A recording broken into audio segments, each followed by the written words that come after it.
Hi. Okay, I think I'm live now. You'll have to bear with me. This is only my second time I've done Facebook Live. So here we go. Hi, I'm Jean Chung, and I'm the founder and CEO of Mighty Menopause. And this is our second Facebook Live event on our page. Really excited to share some information with you. So today I wanted to start with a few things. One, a little introduction to me, the background of why I started Mighty, and a little bit of structure around what we're going to talk about today. And along the way, if you have any questions, go ahead and send them along, and I'll address them kind of towards the end as we talk about some ways to deal with our topic today. So first, I want to say that I know we're all used to like not taking showers and wearing the same thing every day. I've not been wearing the same shirt for the entire week from last week. I re-put it on today. So just for what that's worth.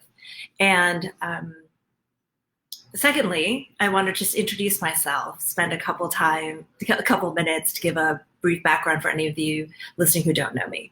So my name is Jean Chung. I'm the founder of Mighty Menopause. I used to be an investment banker and a management consultant and became a yoga teacher. And from there, did a bunch of things in wellness, and then ultimately started to age. And I got really frustrated in trying to find solutions for symptom relief for my perimenopause symptoms. And it was so frustrating that it led me to found this company and be very passionate about helping women through this transition in midlife, dealing with perimenopause and menopause in all its complexity. And one of the big things that we deal with as women in general, but even more so during perimenopause and menopause with this hormonal fluctuation, is anxiety. And we all know it. Some of us know it much more intimately than others, but it is a thing that we all experience. The data shows that women in general throughout our lives actually have an incidence 2 times greater to experience anxiety and anxiety-related disorders than men. Lucky us. But what underneath it, really what it points to is it's tied to estrogen. And we'll get into that a little bit later. I wanted to start with sort of this clarification. Often anxiety, depression, irritability, they all got to get lumped in as mood swings. And as women, we're very used to that topic as like mood swings and PMS, and it's kind of dismissed. And lumping it all together kind of doesn't do any of those things service. So I want to distinguish between 2 things, anxiety and depression. So, and they're quite distinct.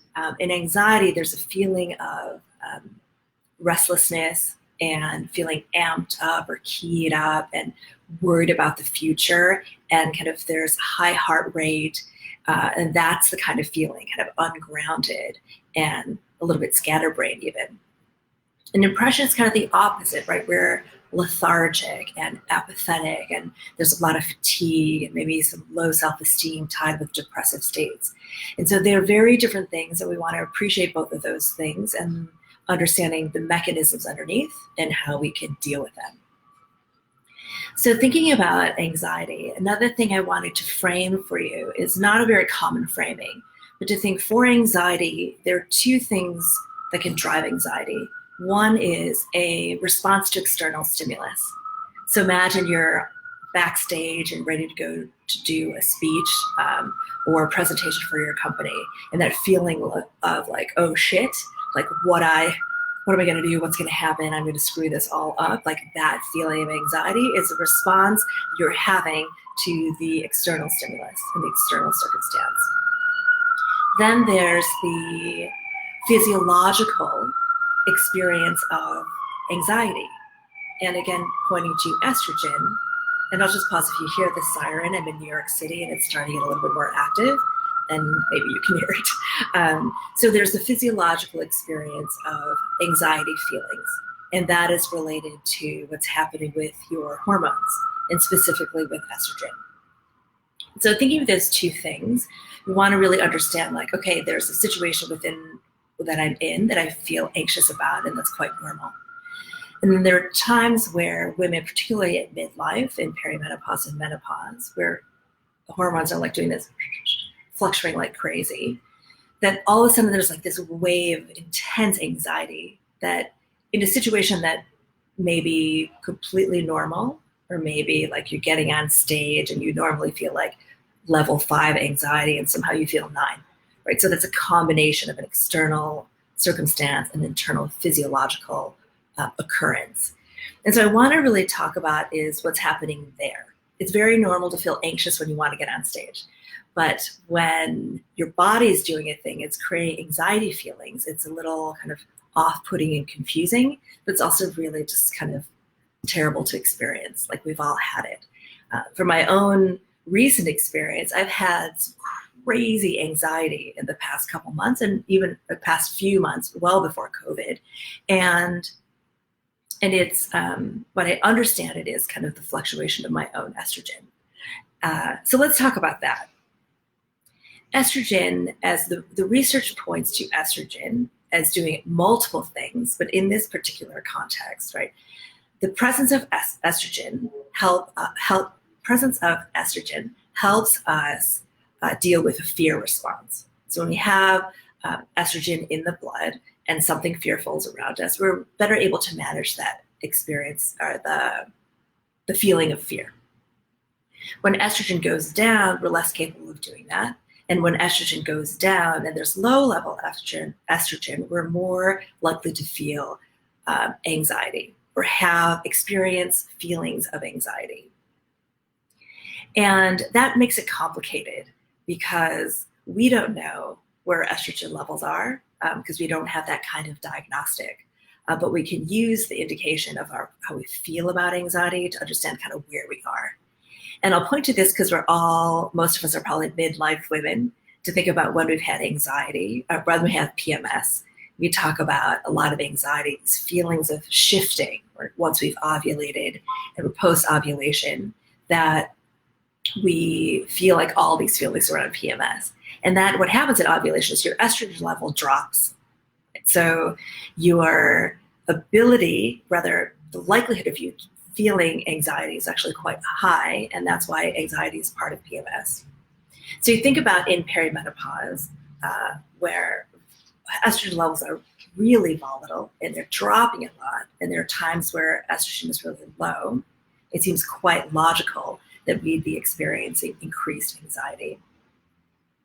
And one thing I'll also add is there's all this talk about like, oh my God, I just feel crazy during perimenopause and menopause. Like, what is wrong with me? And there's like this dynamic. So imagine like you're in a situation that normally gives you anxiety and somehow you're feeling like insane anxiety. And it might be a situation where like your estrogen levels are dropping and lower so that your response to that just seems completely crazy. And that's why it's very common to hear women saying like, I feel so crazy right now, it's not like me. And that's because estrogen is going up and down. Particularly when I've talked to a lot of women experiencing menopause, one of perimenopause symptoms, one of their number one issues that kind of triggers them to think like something's changing is like insane levels of anxiety. And that is, again, a result of estrogen dropping quickly and being at low levels, kind of unpredictably. And what I would say now is, this is my perspective on hormone levels. One, we don't really know where they are. We can only ascertain that by symptoms and how we're feeling and understanding how they're tied to hormone levels. And when estrogen is fluctuating, right, it's doing its normal thing as we age in midlife. And so my view is we don't need to kind of intervene with any pharmaceuticals to fix it, right? Like, we can let it do its thing and allow that to happen, and then use tools so we can manage that better. And really that's kind of the point of this conversation today, is talking about, one, understanding a little bit about anxiety, the differences between external sources and internal mechanisms that drive anxiety, and then what we can do about it. So I look at it from a few ways, and this week I framed this in the last conversation with sleep, dealing with pharmaceuticals, with drugs, with herbal remedies, more natural approaches for symptom relief, and then looking at lifestyle habits and or tools or practices that we can use to deal with anxiety. So let me just see, I just want to say hi to everyone. So Chris is here, April, Michelle, Wendy, Dominique, and Amy, and Lisa. Hi, everyone. I'm so excited. Yeah, so April had this question. Sorry if I missed this earlier, but I kind of talked about this, about the difference between anxiety caused by external forces and what's in perimenopause. And I've talked about it a little bit, but the key really is to have as much self-awareness as you can to recognize, like, wow, I've usually been like pretty normal in the circumstance, or I've been like and I'm much more psycho now. So that would be an indication, like it could be part of the hormonal fluctuations in perimenopause. Okay, so back to where we were. So with anxiety, and I'll just tell you a quick story. So I was having tons of anxiety kind of in the mid 2000s, and I didn't know what it was. And someone mentioned Xanax to me and gave me like one Xanax, which at the time I think was like half a milligram. And I was super afraid to take it. I was like, fine, so I cut it in half. So it's like a quarter mg. And I took it, and I was floored by how effective it was. It was so amazing. And I'm not here to promote benzos, is to say that there was a real clear learning that I had in that moment, that there's this physiological fuzziness, feeling super anxious, and all these problems that were in my mind for my day and my life, my work, all of that. And being able to take the edge off with that teeny bit of Xanax made me understand two things. One, there's like the physiological buzziness that's distracting. But two, it didn't actually change the problem set or how I was thinking about the problem set. But what it changed was how I was feeling about it. And that to me was incredibly enlightening, because it helped me understand that there were two sides of it, like what my body was doing and then what my brain was doing. And so on that note, there are pharmaceuticals that we're probably all really aware about, which is Xanax, Ativan. What's the other one? I can't even remember.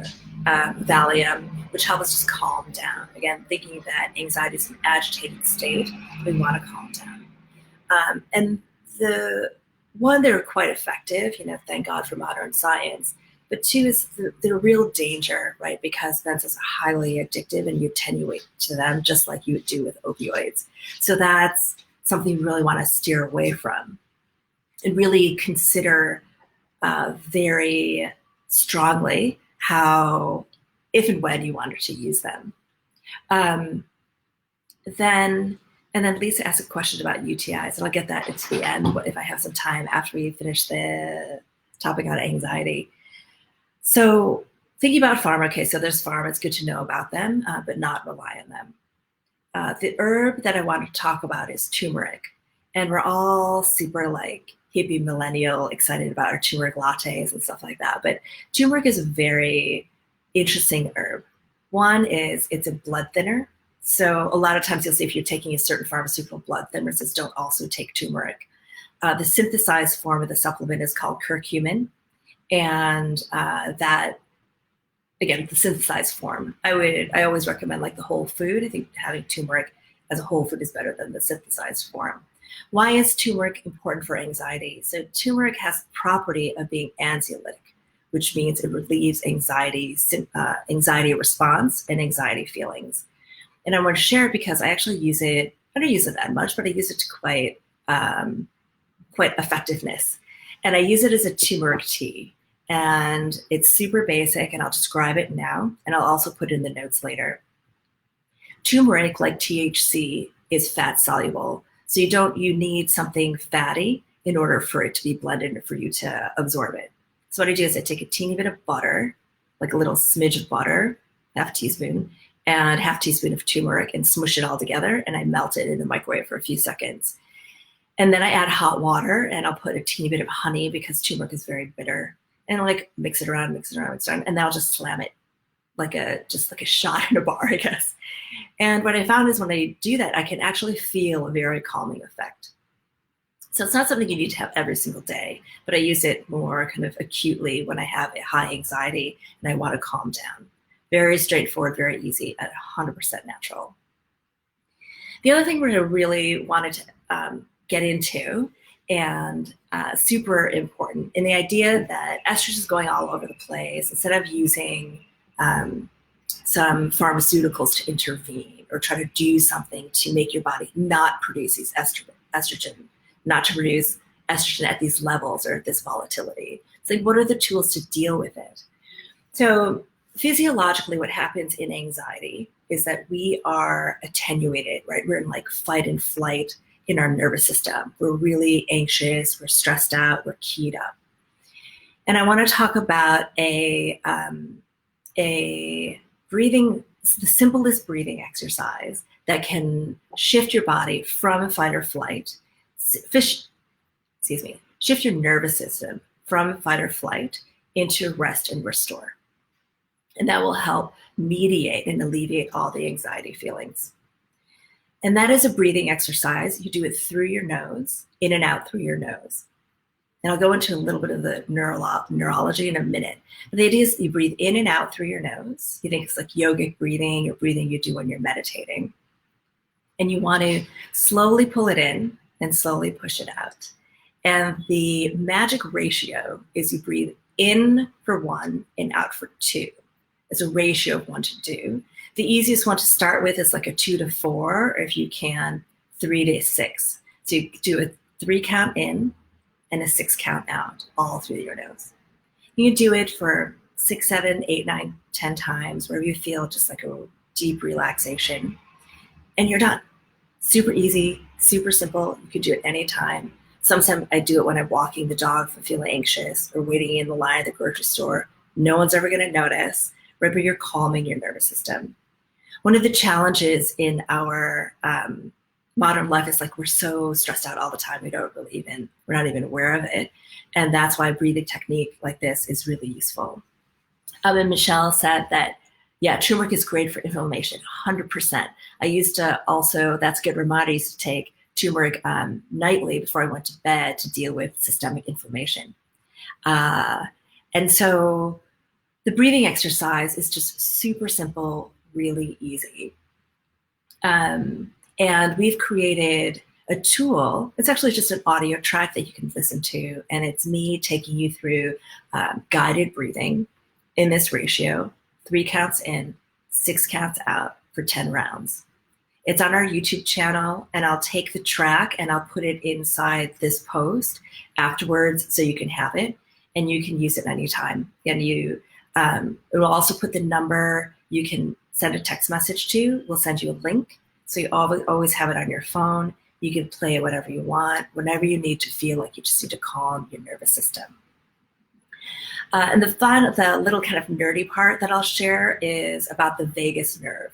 So from your brain, there are 12 pairs of nerves that come down called the cranial nerves, one of which is the vagus nerve.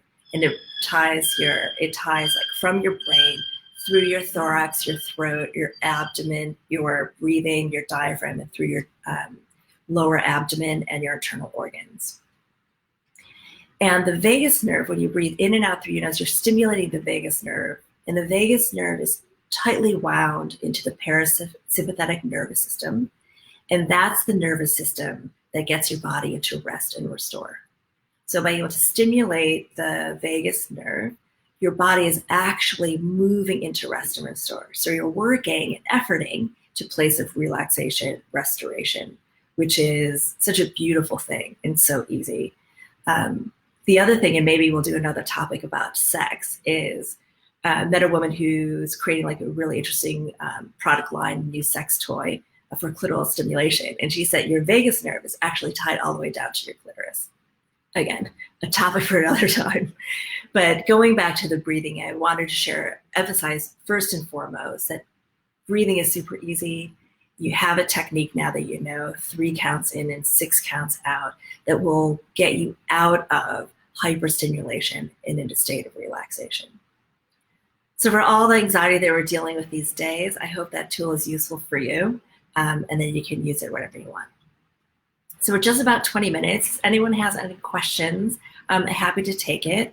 Otherwise, as you know, with Facebook Live, the recording is always live on the, not always live, it's recorded and it's always available for view on our Facebook page. If you have any questions going forward, feel free to email me at hello@mightymenopause.com and we'll get back to you with anything. And I look forward to doing this again next week. And we're going to talk about perimenopause symptoms.